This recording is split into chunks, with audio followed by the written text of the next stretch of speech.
On the back roads where the alligators crawl in the swampland, we ain't worried about no law. You can find me in the woods with my dogs under pine trees in the land of the lost. What up, Triple T? This is Tim. I'm back again with another Triple T video. So if you're new to the channel, go hit that like button, hit that subscribe button, hit that notification bell. That way you know whenever we do a video over here on Triple T. Because remember, this is not my channel. This is your channel, and I'll tell you that every single day. Alright, Triple T, y'all know the deal. Sit back, relax, strap your boots on, and enjoy the ride, because we're going to jump up in it. Now, y'all know that we've been rocking over here with Outlaw Nation and New Breed and Jesse Howard for a very, very long time. What I'm going to show you today is the very first video, or very first interview we did with New Breed before he was teamed up with Jesse Howard. And this was on October 29th of 2020. It's myself, Big D, Mikey D615, and New Breed. Now, I must warn you, this is when we very first started doing interviews. So we were inexperienced, our equipment was not that good, and the audio sucked. My videos are still not that good, but they're a lot better than what they were. Just saying.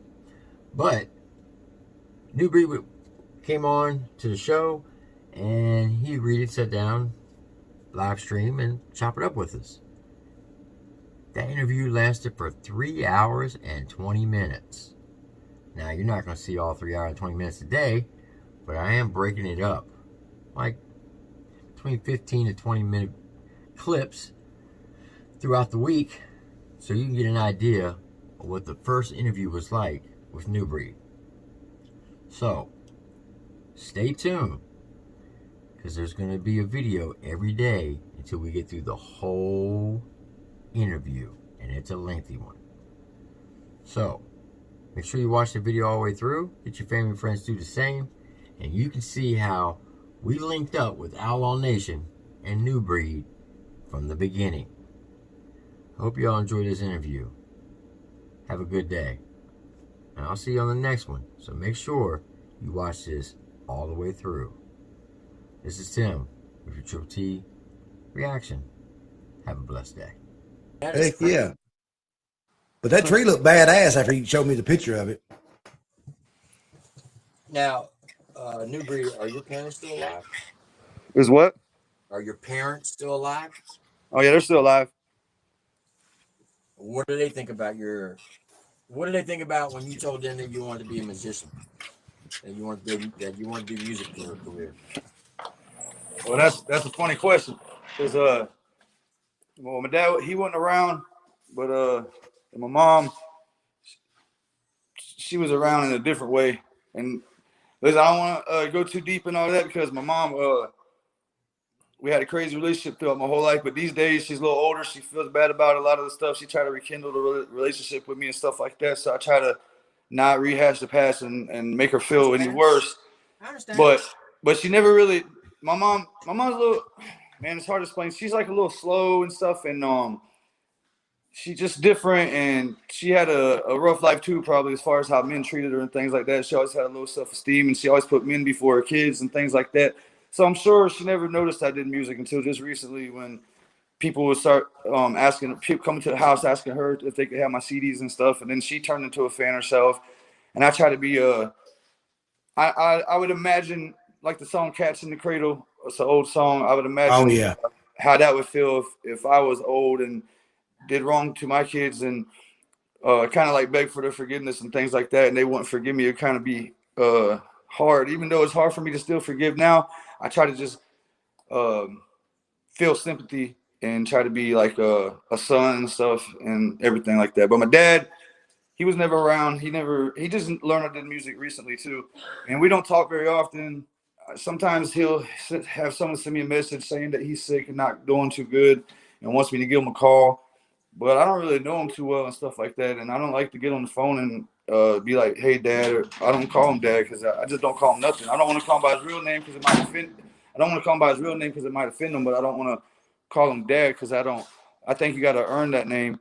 So I don't talk much. And sometimes, like if he's in town or something, I'll see him because, like I said, sympathy thing. I'm his son. I'm sure he likes to brag about me and my music and stuff, but he was never there all my life. So, like I said, the music thing, nobody cared. Nobody showed me this music stuff. Nobody in my family did music. It just came to me. It's what gave me this driving force, and then I learned to be able to help other people with what they're going through my words about my life. Man, Man. you kind of sound like me and my dad on our relationship. Where my dad passed away 10 years ago, and I don't know, man. My dad done some time in prison, and when he got out of prison, I was at that age now. When he come out of prison, I was at that age like, who are you? Why did I need to call you dad? Because he never was around long enough for me to realize who he was. But I knew who he was. But when he got out of prison, I was kind of like, I was already had everything set. He just didn't really feel like it. I know he was my dad. I loved him, but he just never was there for us when I was a kid.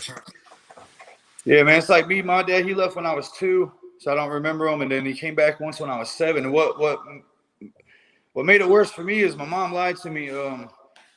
My mom didn't come around until I was 6. After my dad left, my mom, she met this other guy, and they took off to Louisiana, and they was living in a tent in the woods.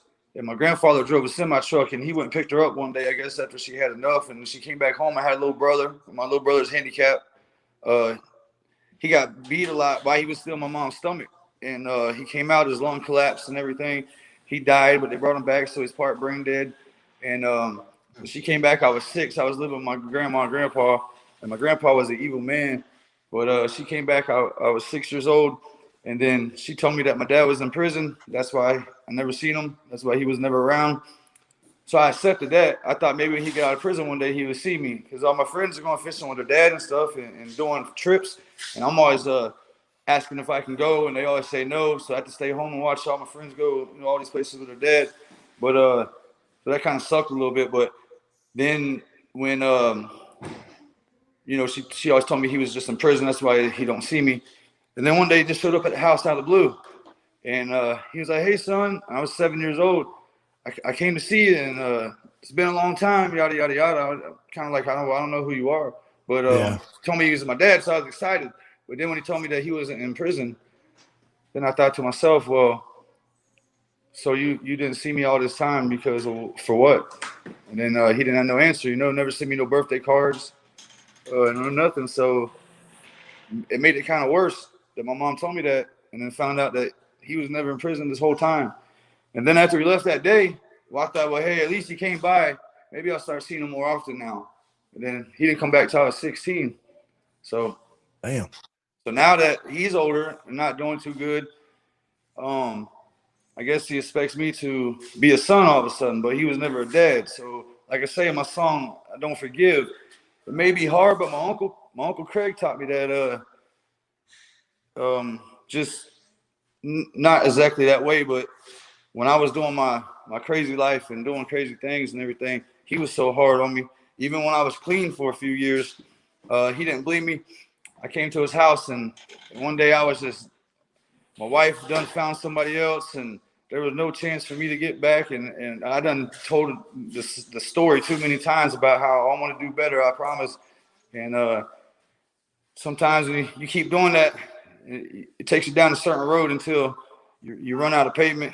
And then they say, hey, you know what? I done had enough. I don't want you back no more. And right. I moved on to somebody else. And then you got to sit there. And I went down to this guy, Mr. Harrison, who lived down the road from my mom's house. I was talking to him one day. He's a church man and stuff. Always had good advice. And he was like, Joe, you need to try to get your family back, man. The worst thing in the world, the worst feeling in the world is have your kids sitting down at the dinner table and another man, and they're calling him daddy. And there's nothing you can do about it to change it, So I started thinking about that. It really got to me. So I tried to fix it. But when I tried to fix it, it was all too late. So that, and on top of, everything else that was going on in my life, I was living in a camper in a cow pasture with no electricity. But I did run an extension cord from the owner's house all the way to the camper just so I could hook up my studio and be able to record music still. And I made some pretty good songs. Under the worst circumstances, I usually make my best stuff. But I went to my uncle's house one day because I was so down and out, and I just wanted somebody to, show a little bit of love or or something and be like, because I was clean for a couple of years, you know, like I was living in these bad places, and these people were so surprised that like I didn't never go out nowhere, didn't ever have no girls over, didn't have no buddies over. I just stayed to myself, and I was all the way clean. They're like, man, how do you do it? And I was like, well, right now I'm just paying for everything I did, so I'm stuck here. I'm clean and sober. I don't have nothing. I don't hang with nobody. It feels like, you know, I should be like doing fun things in life, but this is some kind of, you know, like punishment I'm going through, and I just have to roll with it and accept it for what it is, and sit here and, you know, my own misery and sorrow, and just deal with it because I deserve it. This is what I did to myself, and I just dealt with it. I didn't never give in. I never went back to doing the pills. I didn't you know, run the streets or nothing. I didn't do anything bad. Never had no bad intentions. I just sat there and took my punishment, whatever God would put on me to make me do. And I remember I went to my uncle's house where I originally started saying. I went over there and I was like, hey man, look, you guys probably don't think that I'm doing better or whatever, but I've been doing better. And he looked at me and said, I want you to get out of my yard. And I was like, but I've been clean, you know, for a couple of years now. I've been like struggling and suffering, but I'm still doing good. So I'm trying to show you. He's like, look, I don't care about anything you got to say. Get out of here. And dude, I just bawled my eyes out so hard because that was like so hard to take because like I knew in my heart that I was clean and doing good, but still I had to prove more. And that's like, that just made me push so much harder. Like, and to all the people out there that give in to these people when they have drug issues and things, or man, that's the worst thing you can do in my eyes, because what he did that day, no matter how hard I cried and I was just like at the end of my rope, you know, he just made me realize that you can talk about it all you want, but you have to show him. And he didn't want around me enough to see. So he done heard the story a million times too. But I knew in my heart it was real, but there was no way to prove it to him except for just to keep doing what I'm doing. And it took 6 years. So I tell people I lost 12 years of my life. 6 years was I was addicted to the pills and ruined my life. Like I say, lost my wife and kids, everything I ever had. End up, like I say, sleeping in campers, sleeping on people's floors, wherever I could, just lay my head down at. And then it took 6 years to finally be able to have people recognize that I'm doing good. And that's 6 years after I stopped. And that's because nobody cared no more.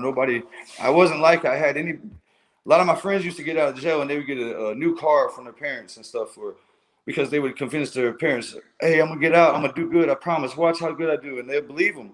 And then they would get the new car and they would get on some dope and stuff and then rip the whole guts of the car out in the next week or two, just tearing the whole thing up. And I always used to be like, man, if I had that opportunity or that chance to have that car, I would have did so good with it and everything like that. But I never had no people that was willing to just give me this or that or this or that just by my word. It was always hardcore, like, okay, that's it. We're done with you.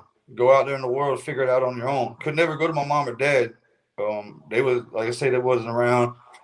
My mom had a husband that didn't even want me around, so my mom didn't won't let me at the house and stuff either. So it was just like go out and find your own way and figure it out, or else just end up in the graveyard or the prison, whatever. No, I mean no one cared. It's up to me to make a difference and change it, and that's what I did. Right. Well, Man. you know, I always say that everything happens for a reason.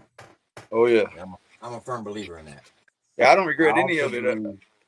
I also believe there are two paths that you can take in life. You can take the hard right or the easy wrong. And I also believe that God knows what the outcome is going to be if you take either path. And it sounds like to me, for those 6 years, you were on the easy wrong. And then when you started to get your life back on track, then you start taking that hard right. They call it the hard right for a reason. Yeah, I actually put that in a song. I said that it's easy to do wrong, but it's hard to do right. Yeah. Yep. And I learned that the hard way too, because that was what song was that? Because I just reacted to that the other day. Was it Changes? Yeah. Yeah. Yeah. Yeah. It was Changes. Well, see, if I had a pocket full of pills, I always had a place to stay at, and I always had whatever I wanted. But as soon as I told the doctor, hey, you know what, I'm good. I don't need no more medicine. And people come around, hey, Joe, you got your prescription yet? You know, used to be like, oh, 2 more days. And they might even stay at the house for them 2 days just to wait to take the prescription. But now, when I don't have it no more, everybody wants to go away. And end up sleeping in cow pastures and stuff with no electricity because I ain't got what they want no more. So, but I could have went back to that life. Even if I didn't take the pills no more, I could have just went to the doctor and got bottles, you know, and passed them out. But I knew it wasn't the right way either. Everything I do, I promise you this, everything that I do nowadays is 100% the right way. Because ever since the first thing that I learned is positivity. Ever since I started thinking positive, positive things started happening. Ever since I started really doing what I say and doing it the right way, it may take a lot longer, but better results come in the end. Now, if I was on here still doing drugs and things like that, but then making music about not doing drugs, I'm sure my music wouldn't flourish like it has, and I would eventually be exposed, and then I would not stand for anything, and none of it would matter. So I have to do the right thing and the real thing for this to become anything. And that's just all I stand by now is just doing it the right way. And if I never make it, no one can say that I never tried.